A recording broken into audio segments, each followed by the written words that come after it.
Vikarabad municipal ఎన్నికల్లో BRS party ప్రచారంలో దూసుకుపోతుంది. Vikarabad municipality పరిధిలోని 3వ వార్డులో బీఆర్ఎస్ కౌన్సిలర్ అభ్యర్థి తాహిరా బేగం గెలిపే లక్ష్యంగా ఇంటింటి ప్రచారం, పాదయాత్ర నిర్వహిస్తూ ప్రచారంలో దూకుడు పెంచారు. ఇక ఇందుకు సంబంధించి మరింత సమాచారం మా ప్రతినిధి ఆసిఫ్ అందిస్తారు. మున్సిపల్ ఎన్నికలు హడావుడిగా సాగుతున్నాయి. ప్రస్తుతం మనం వికారాబాద్ జిల్లా కేంద్రంలో ఉన్నాం. వికారాబాద్ జిల్లా కేంద్రాల్లో కూడా మున్సిపల్ ఎన్నికలు హోరాహోరీగా సాగుతున్నాయి. అటు బీఆర్ఎస్ ఇటు కాంగ్రెస్ మధ్య పోటాపోటీగా కొనసాగుతుంది. ప్రస్తుతం మనము వికారాబాద్ మున్సిపాలిటీలోని 3వ వార్డులో ఉన్నాం. 3వ వార్డులో బీఆర్ఎస్ పార్టీ నుంచి తాహిరా బేగం పోటీ చేస్తున్నారు. తాహిరా బేగం కూడా ఇంటింటికి తిరుగుతూ తమ ప్రచారాన్ని ఉధృతం చేస్తారు. ఇక్కడ చాలా మంది స్థానికులు ఉన్నారు, బీఆర్ఎస్ పార్టీకి సంబంధించిన నాయకులు ఉన్నారు. వాళ్ళందరితో మాట్లాడే ప్రయత్నం చేద్దాం. ఇక్కడ అసలు ఈ ప్రచారం ఎలా సాగుతుంది, ప్రచారానికి సంబంధించి ఏ విధంగా వాళ్ళు ముందుకెళ్తున్నారు, మరి అధికార కాంగ్రెస్ పార్టీ ఏ విధంగా వాళ్ళు నెట్టుకోరాగలుగుతారనే విషయంపై ఇక్కడ మనకు ఇక్కడ స్థానికంగా మహిళలు ఉన్నారు. వాళ్ళతో మనం మాట్లాడే ప్రయత్నం చేద్దాం. చెప్పండమ్మా, ఎట్లా నడుస్తుంది బీఆర్ఎస్ పార్టీ ప్రచారం? ముఖ్యంగా మనకి ఇక్కడ క్యాండిడేట్ కూడా ఉన్నారు, ఆమెతో ముందు మాట్లాడి మిగతా నాయకులతో మనం మాట్లాడదాం. చెప్పండి తాహిరా బేగం గారు, ఎట్లా ఉంది ఇక్కడ ప్రచారం? బ్రహ్మాండంగా ఉంది సార్ బీఆర్ఎస్ ప్రభుత్వం. అందు గురించి మా సహాయ శక్తులతోని మేము ముందుకు సాగాలని మనస్ఫూర్తిగా చెప్తున్నాం సార్. ప్రజలు మీరు ఇంటికి ఓట్లు వేయమని అడగడానికి వెళ్ళినప్పుడు ఏం చెప్తారు మీకు ప్రజలు? చాలా మంచి స్పందన ఉందమ్మా, మీకు అవకాశం వచ్చింది, మీరు ముందుకు సాగాలి అని మేము మా అందరి సహకారంతో మీరు ముందుకు గెలిపిస్తామని హామీ ఇస్తున్నారు. ఇక్కడ చెప్తున్నారు ముఖ్యంగా క్యాండిడేట్ ప్రజలు ఏదైతే వాళ్ళు ప్రజలకు సంబంధించిన సమస్యలు కావచ్చు, ఆ సమస్యలన్నీ కూడా నేను అడిగిన వెంటనే వాళ్ళ సమస్యలు పరిష్కరించి గెలిచిన తర్వాత చెప్తామని చెప్తున్నాను. ఇక్కడ బీఆర్ఎస్ పార్టీకి సంబంధించిన నాయకులు ఉన్నారు. మేడం చెప్పండి, బీఆర్ఎస్ పార్టీకి సంబంధించి ప్రచారం ఎట్లా ఉంది ఇక్కడ? అందరికీ నమస్కారం. నా పేరు శారద, మాది 3వ వార్డు. అందులో నేను కార్యకర్తను. నాకు ఓటు హక్కు అందరికీ ఉంది కాబట్టి అందరికీ ప్రజలకు మేము ఏం చేస్తున్నాము, చుట్టాలమా పట్టాలమా కురువల్ల కులమా మతమా అని చూడకుండా ఇప్పటి వరకు 6 గ్యారంటీలు హామీలు ఇచ్చిర్రు. వాళ్ళు కూడా పెద్దలు వచ్చి హనుమాన్ టెంపుల్ కాడికి వచ్చి ఒట్టులు తిన్నారు, ఇది చేస్తాం మేము అది చేస్తామని చెప్పారు. ఇప్పుడు వాళ్ళు అది బోనం ఎత్తుతారా, వాళ్ళు ఆడుకొస్తారా ఈడుకొస్తారా అంటే చూడొద్దు. మనం ఏం చేస్తారు, ఆమె తాహిరా బేగంను మేము అడిగినాం. మా ఇండ్లకు ప్రచారానికి వచ్చినప్పుడు మాకేం చేస్తావమ్మా, వాటర్ లేదు, మాకు వాటర్ ప్రాబ్లం చాలా ఉంది, డ్రైనేజ్ లీక్లు అవుతున్నాయి, రోడ్లు బాగాలేవని చాలాసార్లు మేము బాధపడ్డాం. ఎంతమందికి గెలిపిస్తూనే ఉన్నాము, చేపిస్తూనే ఉన్నాము. టీఆర్ఎస్ బీఆర్ఎస్ అన్నీ చేస్తున్నాం. కాంగ్రెస్ గెలిపించి చూస్తే ఏది లేదు. ఇప్పటి వరకు ఎట్లున్న పని అట్లనే ఉన్నది. శ్రీకాంత్ రెడ్డి, లంక పుష్పలత రెడ్డి వేసిన రోడ్డు తప్ప మాకు ఎవరు చేసింది ఏం పని లేవు. కాబట్టి ఇప్పుడు తాహిరా బేగం చేస్తా అని మాకు హామీ ఇచ్చింది గట్టిగా. నేను మొదటి పోయి కొట్లాడి తీసుకొస్తాము, మీరు చెయ్యండి అని మాకు అనంతరెడ్డి పటేల్ కూడా చెప్పిండు. 15వ వార్డుకైనా సొంత అమౌంట్ పెట్టి ఆయన రోడ్లు వేయించిండు. కాబట్టి ఆయన కూడా ఈమెకు తాహిరా బేగంకు చెప్తే ఈమె కూడా నేను సొంత అమౌంట్ పెట్టి మీ 3వ వార్డుకు వాటర్ తెప్పిస్తా, బోర్ వేపిస్తా, మీకు మంచిగా డ్రైనేజ్ క్లీన్ చేపిస్తా, ఎప్పటికప్పుడు మురికి తీసేస్తా, చెత్త కాలు ఎక్కడ చెత్త అక్కడనే మా ఇంటి పక్కకు చూస్తే ఘోరమైన చెత్త ఉంది. అటువంటిది ఎవరు పట్టించుకోవట్లేదు.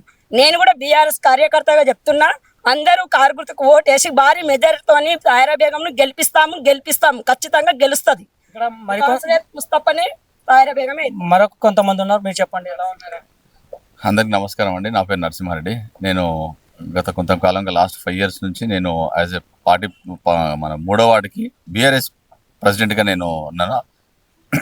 మామూలుగా మేము లాస్ట్ ఒక 4-5 days నుంచి కంటిన్యూస్గా మార్నింగ్ నుండి ఈవినింగ్ వరకు చూస్తూనే ఉన్నాం.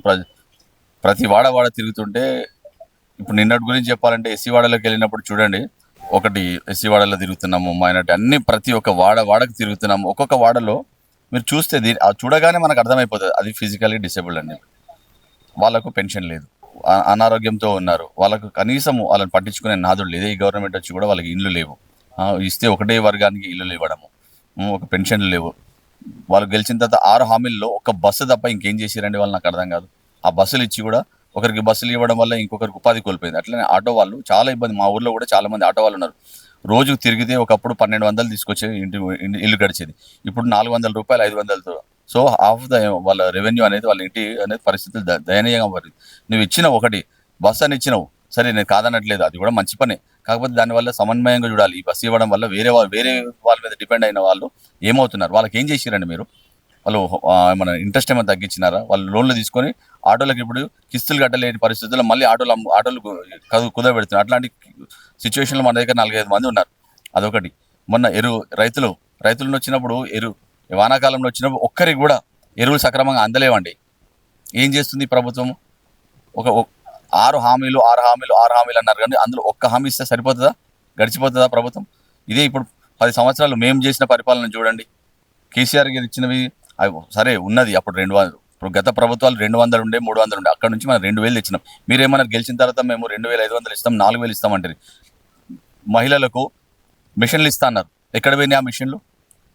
దసరా పండగకి మన ప్రభుత్వం ఉన్నప్పుడు ప్రతి ఇంటికి ఒక వర్గం అని చూడకుండా అందరికీ మనము చీరలు ఇచ్చినామండి పండగకి.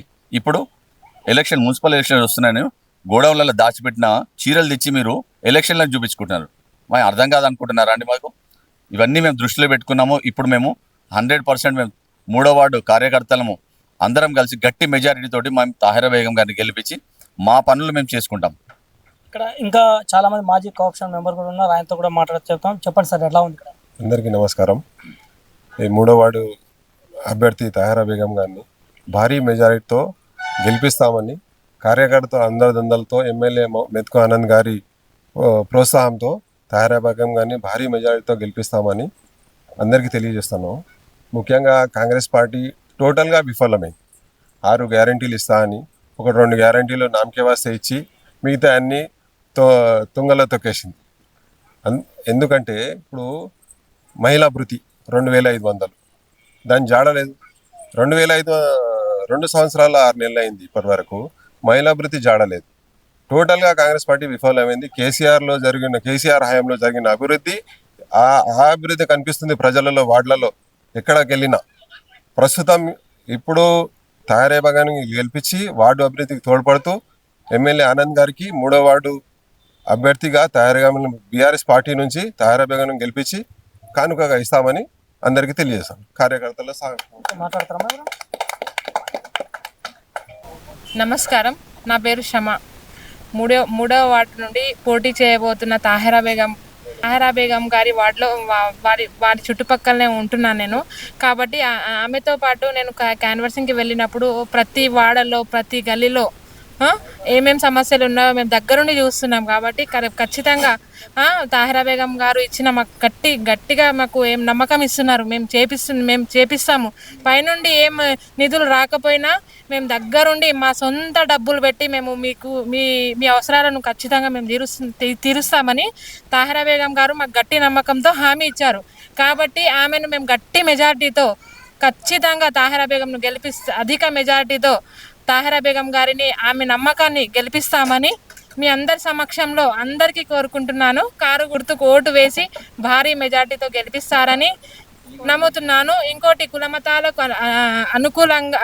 కులమతాలకు విభేదం లేకుండా తాహిరా బేగం గారు ఖచ్చితంగా అందరినీ ఒకే చూపుతో చూస్తారని నేను హామీ ఇస్తున్నాను. ఇది ఇక్కడ 3వ వార్డులో చెప్తున్న పరిస్థితి. స్థానిక ప్రజలు మాత్రం ఖచ్చితంగా బీఆర్ఎస్ పార్టీ బలపరిచిన అభ్యర్థి తాహిరా బేగంను భారీ మెజార్టీతో గెలిపిస్తాం. ఏదైతే అధికార పార్టీ కాంగ్రెస్ పార్టీ ఉందో ఇచ్చిన హామీలను అమలు చేయలేదు కాబట్టి అదే విషయాలను ప్రజల వద్దకు తీసుకెళ్తాం. ఖచ్చితంగా 3వ వార్డులో బీఆర్ఎస్ పార్టీని గెలిపిస్తాం, బీఆర్ఎస్ పార్టీ జెండా ఎగరేస్తామని ఇక్కడ స్థానికులు, బీఆర్ఎస్ పార్టీకి సంబంధించిన మహిళలు, నాయకులు కూడా గంటాపదంగా చెప్తున్నారు. కెమెరామ్యాన్ తులసితో ఆసిఫ్, జెట్ న్యూస్.